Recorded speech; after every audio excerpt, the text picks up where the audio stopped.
You know that feeling when someone asks why you drive what you drive or ride what you ride, and the answer that comes out isn't really an answer. It's a shrug. I just like it. But that's not true, is it? Something decided for you, long before you ever turned that key. Car or motorcycle. It looks like a shopping decision. Budget, weather, commute distance, but it's not. It never was. Here's what nobody says out loud. The machine you choose is a mirror, and once you see what it's reflecting, you can't unsee it. This isn't about which one is faster or which one looks better in the driveway. This is about something underneath the price tag entirely. The part of you that decided, before logic got involved, whether you want the world touching you or held at a distance. So today, we're breaking down what actually separates a motorcycle person from a car person. Not the specs, the wiring underneath. And stick around, because by the end of this, you'll understand why some people quietly own both and never say a word about it. Why does a motorcycle demand every ounce of your attention the second you leave the driveway, if you're built a certain way? Here's what's happening under the surface. There's no windshield between you and the world, no climate control softening the air. Your body reads the road through your hands, your knees, the seat of your pants before your brain even finishes processing it. There is no room for anything else, not your inbox, not the argument from this morning, nothing. Psychologists call this state exposed cognition, a mental mode that only switches on when the body has zero insulation from consequence. Not fear, sharpened awareness. The mind doesn't get to drift because drifting gets you hurt.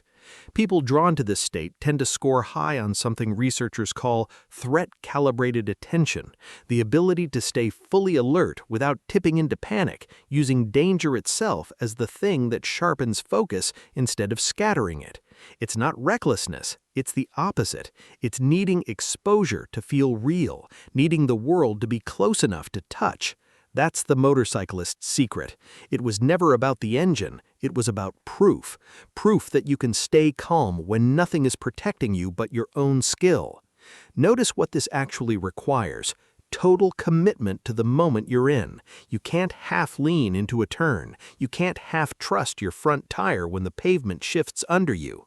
Riders live inside decisions that don't allow hesitation, and over time, that rewires how they handle pressure everywhere else in life, too.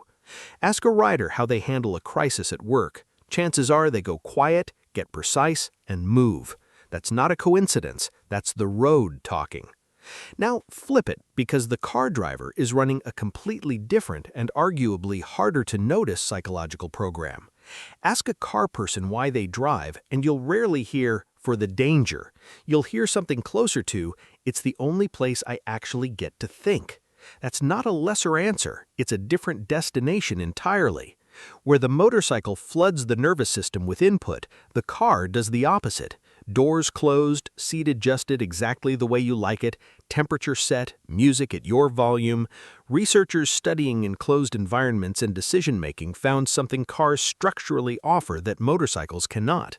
A private, controllable capsule where the outside world is present but held at arm's length. In plain terms, a moving room that's entirely yours. Car people aren't less alive behind the wheel, and it's worth killing that stereotype right here. They're running a nervous system that's optimized for control over environment, not control over exposure, for depth over intensity. Driving well through hours of monotonous highway, staying genuinely alert when nothing demands it, takes a discipline motorcycle riders often underestimate until they try it themselves. This is the part that gets missed constantly. Car culture built the modern idea of the road trick, the backseat full of kids, the drive-through at midnight, the just us and 400 miles feeling everyone borrows for movies and memories. That's car DNA. Respect where it's actually due. And here's something motorcyclists rarely admit. Staying sharp for 6 straight hours in a car when the road is straight, the scenery repeats, and your body has nothing forcing you to pay attention is its own kind of hard. Not reflexes, vigilance without a trigger. The ability to protect a family sleeping in the back seat mile after uneventful mile is arguably harder than staying present when the stakes announce themselves at every corner.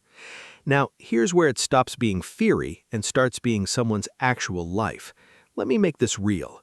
Sarah was 36, a car person her whole adult life. Sedan, then SUV, always something with 4 doors and a warranty. She genuinely couldn't understand motorcycle people. Why choose the version with no doors, she used to say. Then her car broke down 2 weeks before payday, and her brother lent her his old scooter to get to work. She hated it the first morning. Wind in her ears, exposed at every red light, nowhere to hide from the weather. She almost called a cab instead and left the scooter parked for good. Then, somewhere on the 3rd morning, stopped at a light with the sun coming up, she noticed she hadn't thought about her inbox once the entire ride. Her shoulders weren't near her ears anymore. She described it later as the first commute in years where her brain actually stopped narrating. She still drives her car every single day, that hasn't changed, but she kept the scooter for weekends now, and she stopped pretending one machine could give her both things. They were never competing for the same thing. This is where most videos like this one go wrong, so let's fix it. Motorcycle culture loves to paint car people as disconnected, and car culture loves to paint riders as reckless. Both are lazy takes, and both miss what's actually going on. A car isn't a machine for people who can't handle a motorcycle any more than a motorcycle is a toy for people who can't sit still in traffic. They're built for 2 entirely different nervous system needs, both legitimate, both demanding real skill in their own direction. Psychologists studying personal identity in material objects found that people don't just use vehicles, they extend their sense of self into them.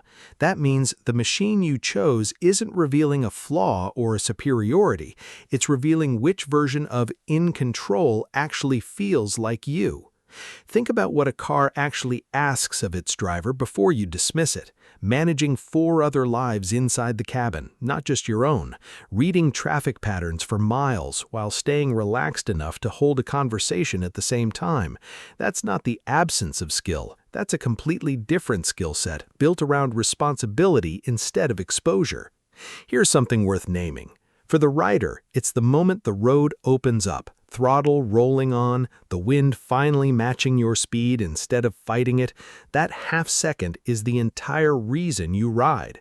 For the driver, it's mile 200 on a night drive, radio low, everyone else asleep, the whole car quiet, except your own thoughts finally sorting themselves out.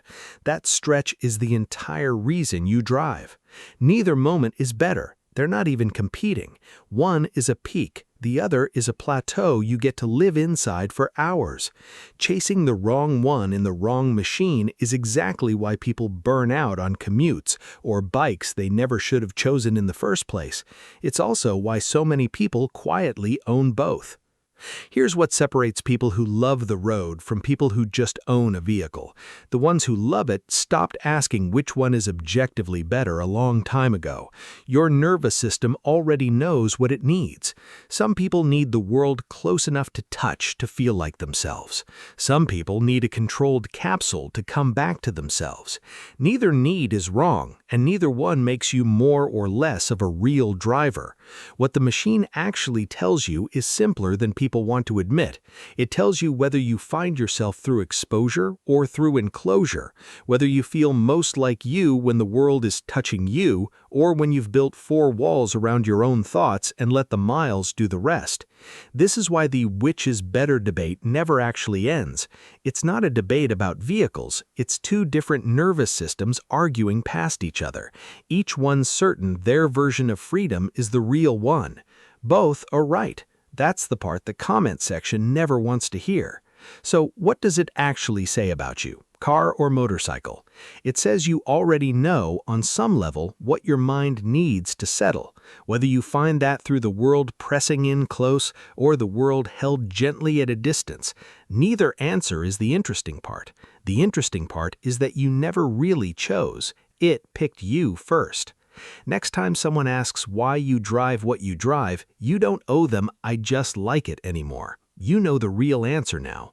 What's your ride telling you? Drop it in the comments. And if this hit close to home, subscribe. New videos every week.